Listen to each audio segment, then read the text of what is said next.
Today I am with a lovely guest called Suzanna, and she's from Heart of a Sister Foundation.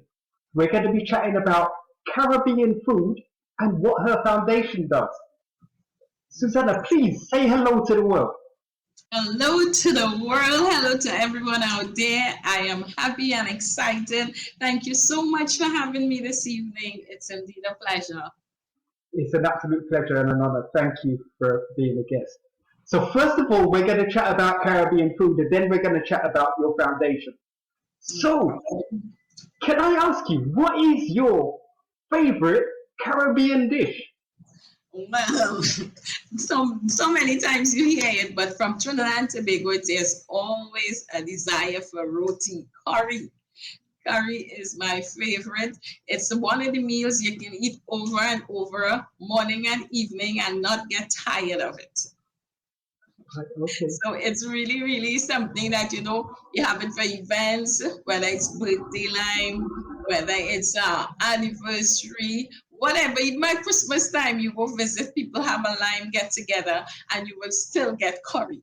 So curry is all year round. We enjoy roti with bus shot and dal curry, and then all the different side dishes that come along with it, like the mango, pumpkin, bodi, shatang. There's so many other things that you can put as side dishes to the roti, basap shot or daggery, whichever is your favorite, or something you like both of them. So you take some of both and you just stick in there. Curry is something you're willing to eat at any time.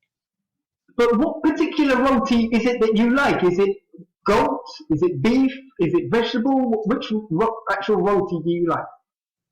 All Okay. because it would depend on maybe what you feel for at that time. But the main thing really is once you're having a curry dish, you might say today I eat the goat and tomorrow you will eat the chicken. Chicken is the most common, but at the same time, the beef, the goat, even shrimp, we even have lobster roti. You have different, so many different things that could go with it. But the main thing is you will say in Trinidad, you just say I'm feeling for curry. So when you say you're feeling for curry and you go to the shop, to the restaurant or whatever it is, you order whatever it is you feel to eat with it at that moment. You cannot always do you'll want all the veggies and all the sides. The things you most time you will want is the mango, the chana and the potato, and whichever meat you choose. So those are the three most basic things that goes along with it. And to that, you will add any other thing else that you feel like. I hear you mentioned lobster. Have you ever had a lobster roti? No, I haven't. I Oh, right, okay. tasted it when someone else was having it at one time, but it's not something I like too much. So I was willing to taste it, but it wouldn't be one of my favorite things. No. Right, okay. Goat, yes. Duck, yes. Chicken, everyday thing. But mainly those are the three most common meats that you would get with your roti. Okay. How are you with like a vegetable roti? Is that on your list Um, as well? Somehow I just miss the gravy. You see, I'm a gravy person. Veggie roti is good and it tastes good. I've eaten it before, but you see, when you have the meat, you get this nice mouth-watering gravy that you can dip your roti in, and it just adds to the flavor. But yes, a veggie roti too is always welcoming. So more the health conscious people would go for the veggie roti, but most of us are meat mouths, so you want that meat to complement that dish. You want the meat because for me it's about the gravy. Because even if you take away the meat and I get that gravy sauce to add to everything else, yeah, it Yeah. just finishes off the meal perfectly. One thing I have learned is Trinidad and Tobago, they love their meat. When it comes down to it, Yes. they love meat. Yeah. So veggie roti is mainly for the health conscious. They will be the ones to do that. Mhm. Right. And where would you go in Trinidad to get your roti from? I am from Chaguanas, so the closest place to me is a place called Burger Delight. And in fact, we just got some not too long ago. And there you will get a choice of all the different sides as well. And it's right on the main road in Montrose, Chaguanas. And they It's called open it's long called hours. it's Mhm. called Burger Delight. Yeah, that name, even from the first time when I moved to Chaguanas and I saw the name, I too was confused. So I understand because they sold burgers as well originally. Oh, So right. you can That get is unusual. Okay. other things like breakfast and all of that. But they are also well known. For those who know them, they are well known for their roti. Interesting. That's very interesting. Have you tried one of their burgers? Yes, that too is also very tasty. Right. But most time I go there is for the roti. Right. Okay. That's for the roti. All right. WhatsApp chat is good and it's really good. And then too, So, what we do a lot here is that sometimes you would do your curry, your gravy and stuff home, and you would buy the roti. You buy the WhatsApp shot or the dal curry.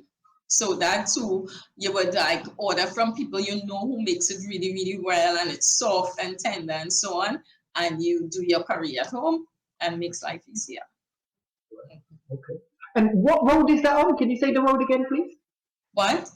The road for Burgers Oh, Delight. Montrose Main Road in Chaguanas. Okay. And that's close to where? What is it? Close to the That is gas like station?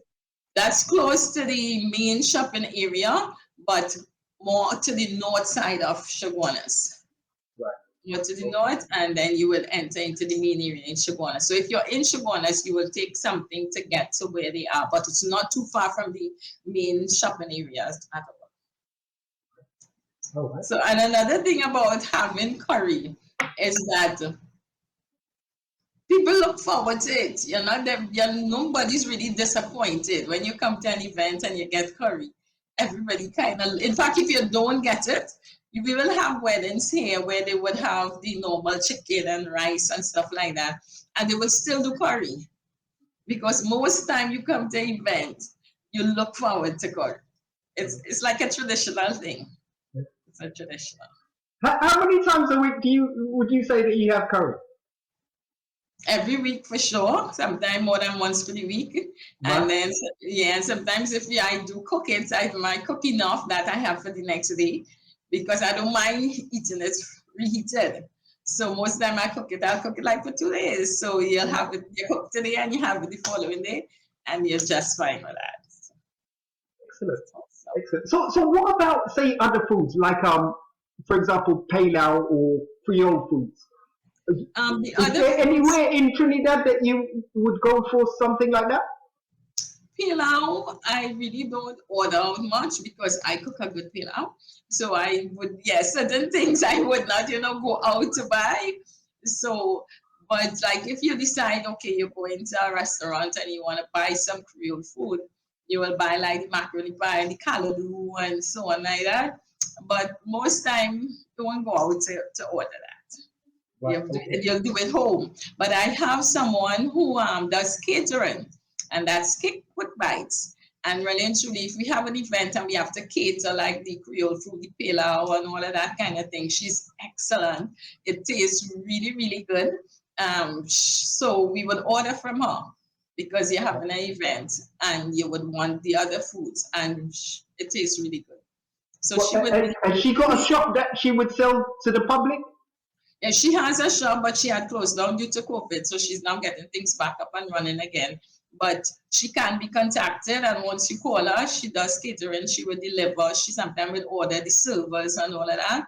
So that in itself is like something you really look forward to because if you're having an event, you don't want all that work. So she'll take care of the catering. She'll take care of whatever dishes you like. Things like one of the things we serve here is like saltfish akra. So you will get akra, you will get palori, you will get the Creole type of food, fry bake. Oh yeah, she makes a delicious fry bake and saltfish. And, even the breakfast you could get from breakfast. You could order breakfast, you could order lunch, whichever event you are having, you can order, and it will still fall under that Creole food kind of taste without having all the work to do. So from what I'm understanding that you're saying, you don't really eat out aside from that roti place. Yeah, I don't really dine out much. We'll more purchase and come home and have Have it. you have you got any other recommendations that you may have tried in Trinidad that you might recommend to the people and say, yeah, this is a good place to go to for a particular item? For a particular, Hussein's another roti shop. Hussein's roti shop. All right. And you see some of the roti shops as well would sell the other things. They will have the pilau available. They will have other things because not everybody coming on a certain day will want the curry. So these places also offer you choices. So you would get a pilau, you will get baked for breakfast, you will get kalaloo to go with your rice, you'll get dal and rice, which is another aspect of curry. You will get dal and rice and bhaji. All of that is great local Trinidadian foods, you know. And then there's a place in Tobago. When you go to Tobago, because you know it's Trinidad and Tobago, you can hang out at the island hub and they will have drinks and they will have little stuff that you can sit and eat the local finger foods and so forth. So when you go on holiday, go to relax a little bit for the weekend, you can go there. And that's on the main road to in Bonaccord in Tobago. What's the name of that place? Island Hub. Island Hub. Yes. Right. And that's and in Tobago. And that's they in sell Tobago. in Bonaccord, and they sell all different types of food. Yeah, you can get some local foods there as well as sit back and just relax and enjoy the evening and so on.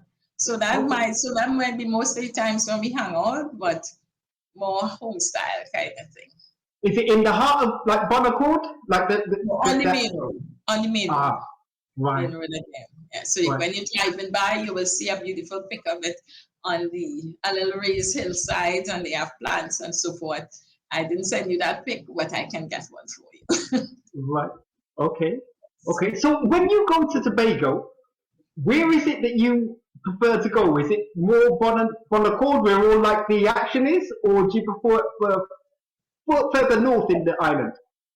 I normally am a more quiet, toned down type of person. So when I go, it's more indoor, relax. Even if it might be in that area, go to the beach, you know, just stay in. Again, we'll order in most of the times. Right. You go, you get your stuff, and you come back in.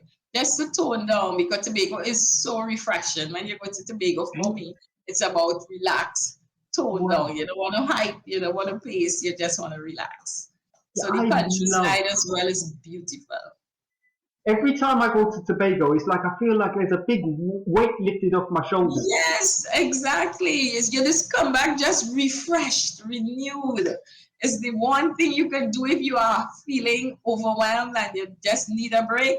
Just go to Tobago. Yeah. It makes a difference. Stay at home, don't do that to you. Even if you take time out at home, you will not feel the way you feel when you go to Tobago. There's something about that place just rejuvenates you. And that's what I like. You go to the beach early in the morning, you're taking the sunset, you dip in the water, you come back out feeling renewed. I don't think we realize how lucky we are, because for me, it would be like the same thing as going to Antigua or Barbados or another Caribbean island. It's just as good. Yes, we are blessed, we are privileged, and the sad thing is we don't realize what we have, the treasure that we have, and that opportunity we have right within our borders. Because even during COVID, you were still able to go to Tobago. You could have still experienced that because it's still home. Yeah. It is home. So I've spoken to some Trinis who haven't been to Tobago yet. You know, such a paradise. Such a paradise. Tobago is home. Tobago is home. I have a sister who lived there as well. So if you was to recommend to a tourist that was coming over to Trinidad, like what sort of exciting things to do for a tourist, where would you recommend them to go? For us, the natural places is always nice. There is the mud volcano where you can experience being in the mud and stuff like that. And where's that? That is in the Southland. I'm trying to remember the exact location, but you could always Google all these natural spots. Then we have down the islands. When you go down the islands, they take the boat and you could go to the different islands and explore and spend the day and that kind of thing. We have the bird sanctuary. When you go through the bird sanctuary, you can look overhead and you might say, okay, like some pretty crawly creatures, but nobody gets hurt, and you see the birds in the trees. You see when they come in, according to what time you can see when they go out. So we have the pitch lake. We have a lot of natural stuff. So you could go to the pitch lake And they say the water from the Pitch Lake makes you younger. You can wash your face in it. You get to walk on the lake. You can get a stick and pull up the pitch. So those natural things that you would not find. We have something called Rights Nature Center. That's in the east. Rights Nature Center. You get a bird trail where you'll see different birds and that and all, endangered species. And they are still there being taken care of. So you can go to those places again to be refreshed, because it's going to be different, the atmosphere, the nature of things. To me, that is because when you're traveling and you don't want to remain in the concrete jungle and experience the same thing you're experiencing all the time. You want to get a new experience. Yeah. And so we have all these different places that you can go to get You're just reminding me about, I should go to like some of those places again. I've never been to Asa Wright though. But yes. Yeah, we've got some beautiful places over here. Yeah, then really we have the Wildfowl Trust. The Wildfowl Trust is another one where you see birds and a beautiful nature trail. That one is in Pointe-a-Pierre. And it's awesome. You'll be surprised. Lovely. Never heard of that one either. So yeah, that's another one. Thank you. What about in Tobago? What would you recommend them to do in Tobago? Tobago is all of Tobago. Tobago, anywhere you go in Tobago is awesome. But you have the nylon pool where you can take the boat and go out there and experience it. Some of the corals, unfortunately, are not because of the visitation. So they need to start to preserve it some more. But the nylon pool is still there. There's a little island they call No Man's Land. You can go out there as well. And you have waterfalls in Tobago. Again, natural. Yeah. So you can find spots that you could just go and experience what Trinidad and Tobago has to offer. We are indeed blessed. What would you say is the national dish of our country? I'll say roti curry, because that is, even when you listen to people who come to Trinidad for the first time and all that, they come looking forward to that. They will always ask, and doubles. And doubles is the morning thing. Everybody have doubles in the morning. So you can't come to Trinidad and not experience roti and doubles. We have become known for that. And so people, because now we have people who have grown aboard and opened this type of business, and they're making lots of money because Trinidadians out there are looking forward to that taste. And then people out there who get introduced to that taste, they stuck. It's really a original sort of thing. Yeah, I don't know if they have that anywhere else, but I heard it's different, and it's really good. It's really good. So, for example, say if you won the lotto tomorrow, and you could pick any Caribbean island to go to, where would you go? Besides my Trinidad and Tobago, where I was born, I'm already here. I would choose Barbados. Yes, because I've been to a couple of the islands, but I remember that experience of going to Barbados, and it felt like you were in another world, and you were experiencing, I always say it's like you stepped into something. And that something was something that you dreamed of, and now you're walking in it and saying, hey, boy, this is real. Something about Tobago, about Barbados was doing that to me. And so I always treasure that experience. And so I will encourage people, yes, go to Barbados. I hear they've got a nickname for it. It's Little England. Yes, I think probably that was part of its charm as well. That is also part of the charm. So it's like, even though you are in the Caribbean, yet still you are not. And so you experience a different world in the midst of the beauty and the nature that you have grown accustomed to. So I would definitely recommend that. Lovely. Okay, well, now we're going to talk about Heart of a Sister Foundation. I understand that you would assist like single mums, ladies in distress, and now you've expanded to families yes. as well. Mm-hmm. Tell us what the sister actually does, please. Now, the Heart of a Sister Family Foundation is a vision that God gave to me, became my life and my reality back in 2009. I had gone through a lot of stuff personally, breakup, marriage, and all, divorce, and all of that. And I really felt a passion for women who would find themselves in situations all alone that having support. I had support because I come from a family of 8 and we grew up close and God fearing and I think supporting each other. And my mom was always there for us, my dad was there for us. So, as brothers and sisters, we supported each other. So, I had that support. And then I had a few great friends who really stood with me throughout that time, people like Betty and Debbie and so on.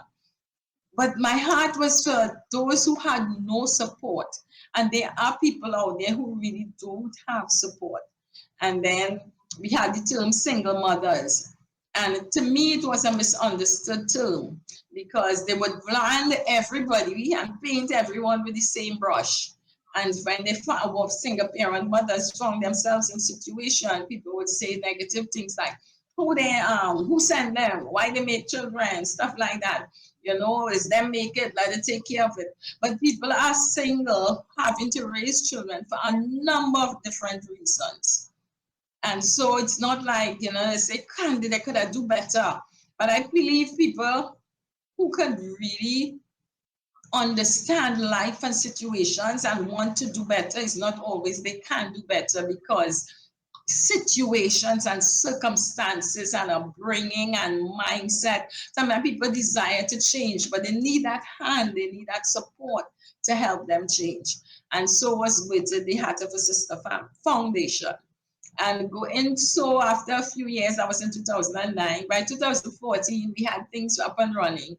And then the men were complaining. So what about the brothers? You have nothing for the men. And then we started mentoring in a school. And so we had to mentor the boys as well.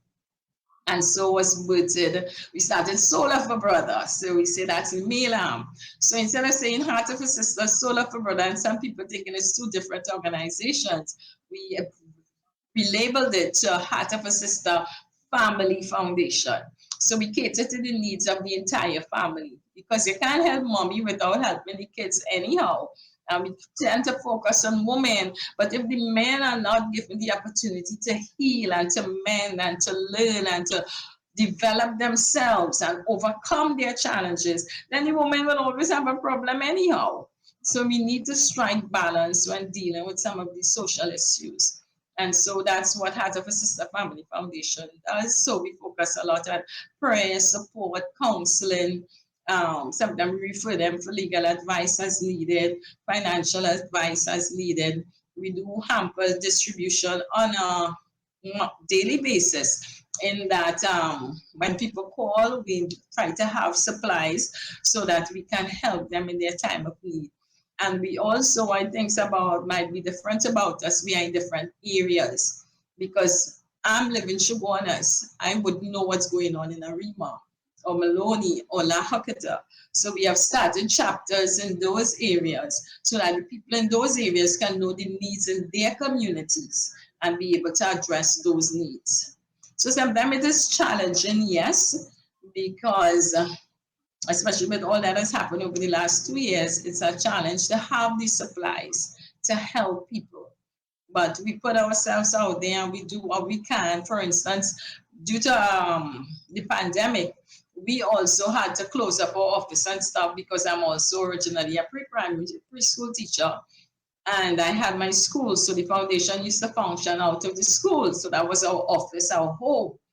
And due to the pandemic, I had to close the school and that means the office also was closed. So we were forced to find a home because we had to relocate our stuff. We had to, and as an NGO, you don't have no set of money sitting down there to just do that because you're not making an income. We love to become self-sufficient one day, but we are not. So eventually we end up having to rent a spot in order to now facilitate the organization. And that's what we are doing right now. We have just transitioned into that. And so we are looking forward and hoping and believing God that we'll get more corporate citizens to support our vision. Sometimes not even financially, but if they could just drop food stuff is always, always needed. If we could get them to sponsor our rent, because they don't necessarily have to say, okay, here's the cash. They can write it to our landlord and say, okay, they're paying 3 months rent, 4 months rent, so that we would not have the burden of having to source those funds every month. And so the Heart of a Sister Foundation, we also keep events that would make people raise their awareness and self-development. So we have coming up Life After the Scars. That's normally held April, May every year. And that is to allow people to share their story, their scars, but that there is life after the scars. Right. So that, yes, people would have been healed and recovered and now being able to live, even though they would have experienced whether abuse, whether a drug addiction or whatever they would have experienced, they lived to tell their story. They overcame to tell their story. And so we're going to be having that coming up in the month of May and the 21st of May and so on. We will do public awareness workshops and so on to keep people informed, to address change, to get them not dependent upon a hamper, but to get them to think, I can help myself. Find out what skills they have and what way we can use those skills in order to help them become self-sufficient. So that's basically the vision and the goal behind, because as you transform families, in fact, our motto is transforming communities one family at a time.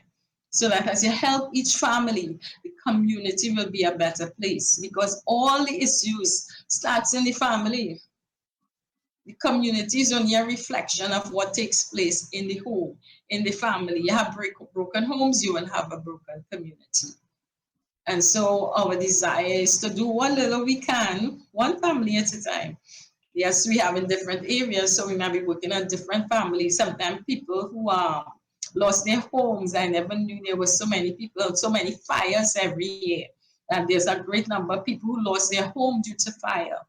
And so a lot of time we assist these people in getting back appliances and clothes or whatever it is we can do to help make their lives become comfortable once more. But that is always one of the pressing challenges that we face. You can remember with fire, you lose everything, everything. And we try to stand in the gap there and support persons, people who are starting over as a result of domestic violence or might have been in prison. We have women who would have gone to prison and coming out, they want to get back their kids. All these situations and issues are some of the things we look at and try to address and make changes in any way that we can.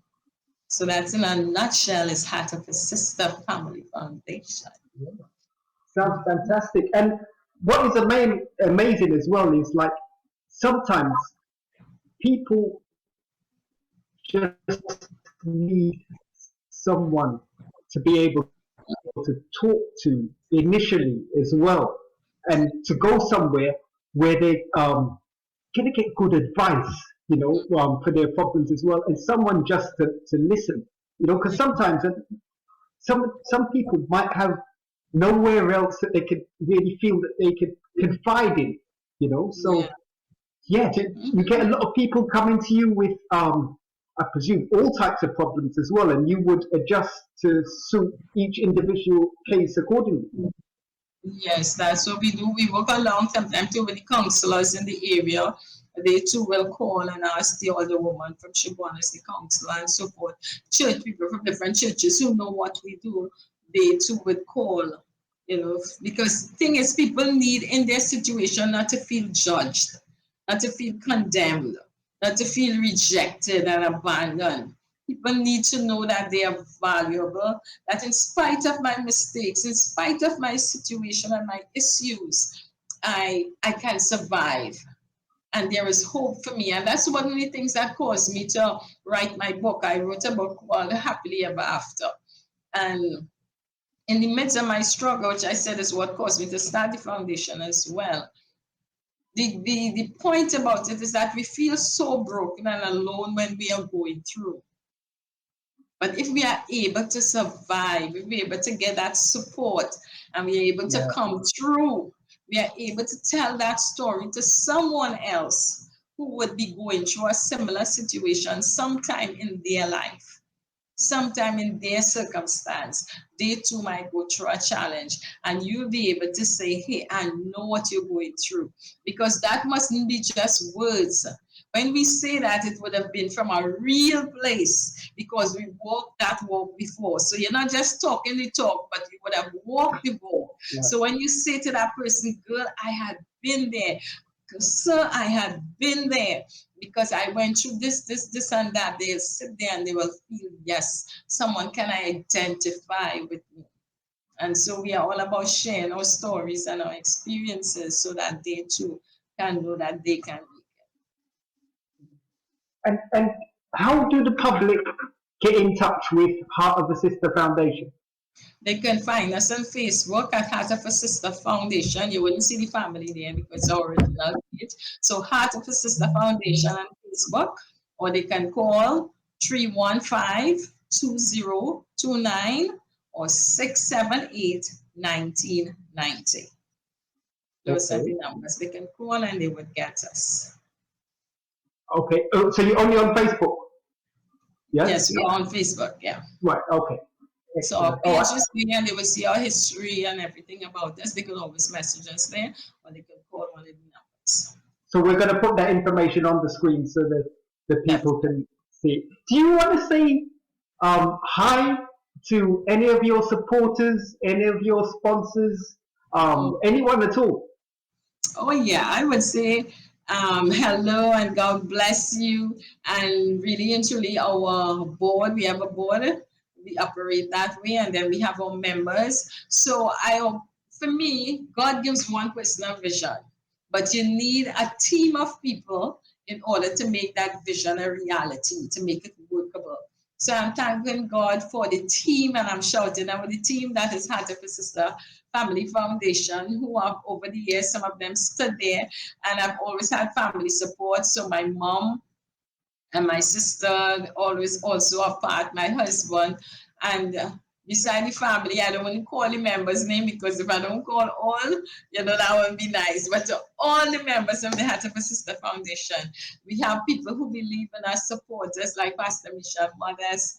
We have our people who give us food items every month.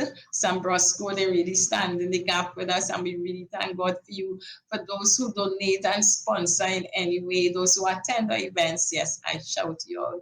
And I say thank you for all your love and your support over the years, and that we will just go better and become more effective in serving others.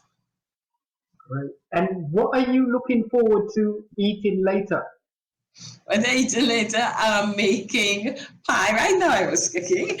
I'm making baked chicken and callaloo. That's normally, what we call some every Sunday food. So Oh, because my stop it. You're schedule making is me very hungry. busy. Yeah, because my schedule is very busy, I come Right. on the two next. So it's macaroni pie, baked chicken, callaloo, fried rice, and that kind of thing. Potato salad. And I forgot to buy the pork. That's the next thing we truly love. So I wanted to make sure I had some pork. It's Easter weekend. You can't have Easter weekend. Right. And Yeah. pork. Yeah. So I might still go out and get that and get tomorrow, please God. Lovely. And wishing you and your family a wonderful Easter as well. And same to you. And thank you so much for appearing on this show. It's a pleasure having you.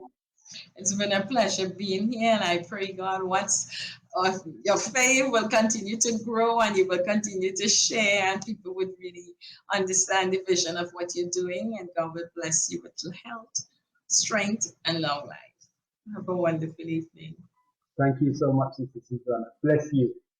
Bless you.